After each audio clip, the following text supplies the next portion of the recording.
Bonjour à tous et bienvenue sur la chaîne.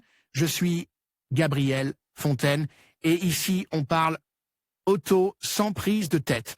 Conseils pratiques, explications techniques, accessibles et réponses claires à vos questions de tous les jours. Que vous soyez débutant ou passionné, vous allez trouver ici de quoi mieux comprendre et entretenir votre voiture. Pensez à vous abonner, à laisser un petit like et restez avec moi jusqu'à la fin de la vidéo. Chaque détail peut faire la différence. Le permis de conduire de catégorie B est un document essentiel pour pouvoir conduire une voiture légalement dans notre pays. Cependant, son obtention devient de plus en plus compliquée, non pas à cause de la difficulté du programme ou des épreuves pratiques, mais à cause de l'incapacité et de la maladresse bureaucratique de la Direction générale de Trafico, dont le responsable, Père Navarro, reproche aux citoyens et aux auto-écoles leur manque de préparation. Dans sa dernière vidéo, Juan Francisco Calro explique les clés d'un problème dont, pour l'instant, personne ne prend la responsabilité.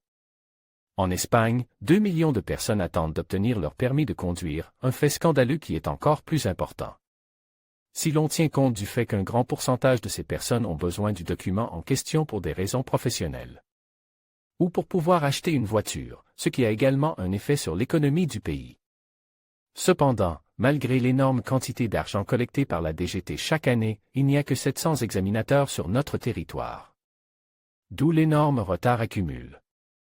La solution à ces échecs serait d'appliquer le même système de gestion publique-privée qui existe dans d'autres pays ou que le ministère de l'Intérieur consacre plus de ressources pour débloquer le goulot d'étranglement administratif des examens de conduite ou pour améliorer la formation des candidats à l'aide d'outils numériques, avec pour objectif final un taux de réussite plus élevé et moins de redoublement aux examens. Cependant, les priorités de la DGT sont différentes et, en attendant, certains citoyens continuent d'être privés de leurs droits.